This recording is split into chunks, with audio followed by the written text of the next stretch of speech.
भारत रत्न बाबा साहब डॉक्टर भीमराव अम्बेडकर जी का 14 अप्रैल का जयंती समारोह है। पूरी भारतवर्ष जयंती समारोह मना रही है। भारतीय जनता पार्टी के प्रदेश कार्यालय में बड़े धूमधाम से पूरी भारतीय अनुसूचित जाति मोर्चा नहीं, पूरे भारतीय जनता पार्टी के माध्यम से मनाई जाएगी।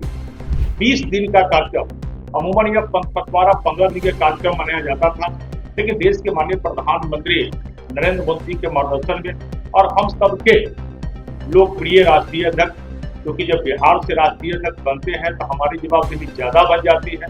वैसे कड़ी में 20 दिन का यह कार्यक्रम तय हुआ है। जब बाबा साहब डॉक्टर भीमराव अम्बेडकर जी को एक तो संविधान सभा होता है, संविधान सभा में भी उन लोगों ने, कांग्रेस पार्टी ने बाबा साहब डॉक्टर भीमराव अम्बेडकर जी को चुनाव हराने का काम किया।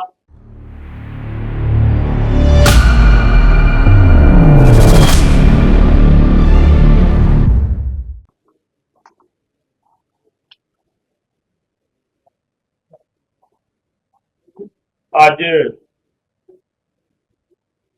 प्रेस वार्ता में हम सब लोग के साथ उपस्थित भारतीय जनता पार्टी के प्रदेश की उपाध्यक्षा बहन अमृता भूषण राठौड़ जी, प्रदेश की उपाध्यक्षा बहन अनंता पासवान जी, और आज के कार्यक्रम का संचालन कर रहे प्रदेश मीडिया सह प्रभारी भाई अमित प्रकाश बबलू जी, मोर्चा के प्रदेश के महामंत्री भाई मनोज चौधरी जी, सभी मीडिया के साथी, आप सबको नमस्कार। आज महत्वपूर्ण प्रेस वार्ता है। आप सब जानते ही हैं, भारत रत्न बाबा साहब डॉक्टर भीमराव अम्बेडकर जी का 14 अप्रैल का जयंती समारोह है। पूरी भारतवर्ष जयंती समारोह मना रही है।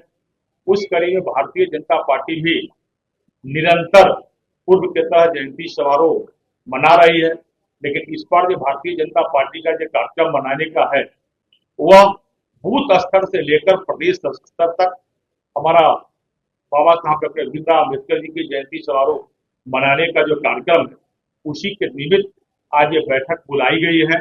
ऐसे जो कार्यक्रम तय किया गया, वो 2 कार्यक्रम मुख्यतः महत्वपूर्ण है।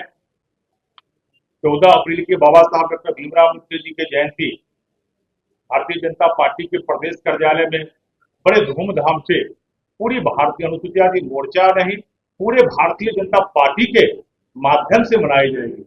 और उस दिन लगातार, उसी दिन नहीं, 14 अप्रैल के पहले भी एक दिन पूर्व संध्या पर 13 अप्रैल के भी बाबा साहब डॉक्टर भीमराव अम्बेडकर जी के जहां जहां पूरे बिहार के अंदर प्रतिमाएं हैं, उस प्रतिमाओं को सजाना, दीपोत्सव करना, कई कार्यक्रम है ही, लेकिन 13 अप्रैल के ही पटना के बापू सभागार में एक सरकारी कार्यक्रम भी मेरा है, जो अनुसूचित जाति कल्याण विभाग के माध्यम से, वो सरकारी कार्यक्रम के माध्यम से पूरे बिहार के अम्बेडकर छात्रावास के सभी छात्र आ रहे हैं बड़ी संख्या में।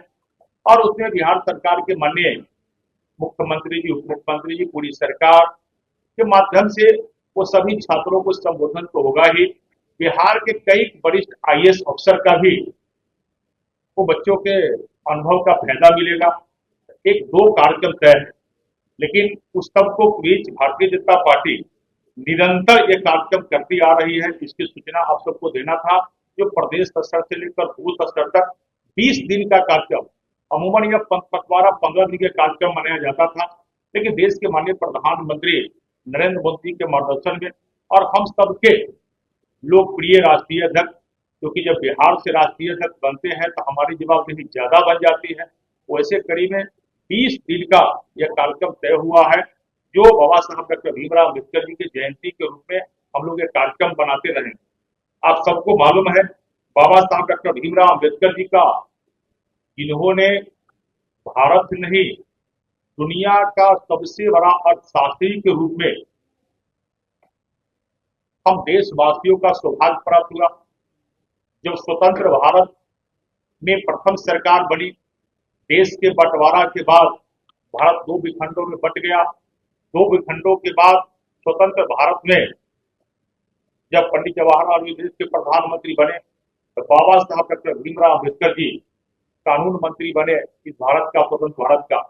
लेकिन उस समय भी बाबा साहब डॉक्टर भीमराव अम्बेडकर जी को कांग्रेस पार्टी के द्वारा जिस प्रकार से अपमानित किया गया, प्रताड़ित किया गया, उस कारण में बाबा साहब डॉक्टर भीमराव अम्बेडकर जी को 1951 में ही अपने कानून मंत्री, लॉ मिनिस्टर के पद से इस्तीफा दे देना पड़ा।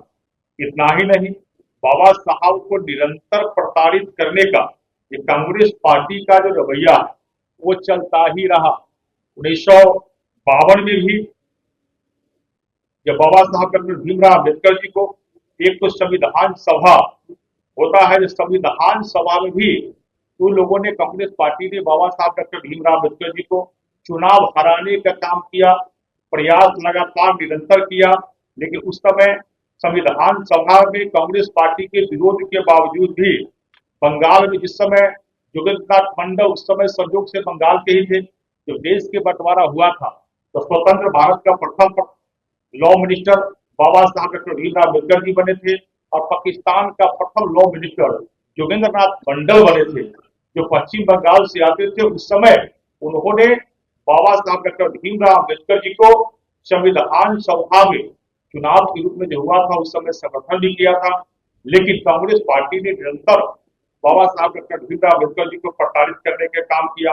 लोकसभा में भी 1952 में जब इस देश के अंदर जब बाबा साहब डॉक्टर भीमराव अम्बेडकर चुनाव लड़ रहे थे, उस समय भी कांग्रेस पार्टी ने उनके विरोध में उम्मीदवार देकर बाबा साहब को हराने का काम किया। इतना ही नहीं, कई कारण ऐसा भी हुआ बाबा साहब के जीवन में। 1954 में भी जब बाबा साहब डॉक्टर भीमराव अम्बेडकर उम्मीदवार बने तो उनके खिलाफ भी उस समय उम्मीदवार देके कांग्रेस पार्टी ने लोकसभा में उनको निरंतर हराने का काम किया था। कांग्रेस पार्टी का एक हमेशा का रहा है मंसूबा कि बाबा साहब डॉक्टर भीमराव अम्बेडकर जी को अपमानित करते रहे।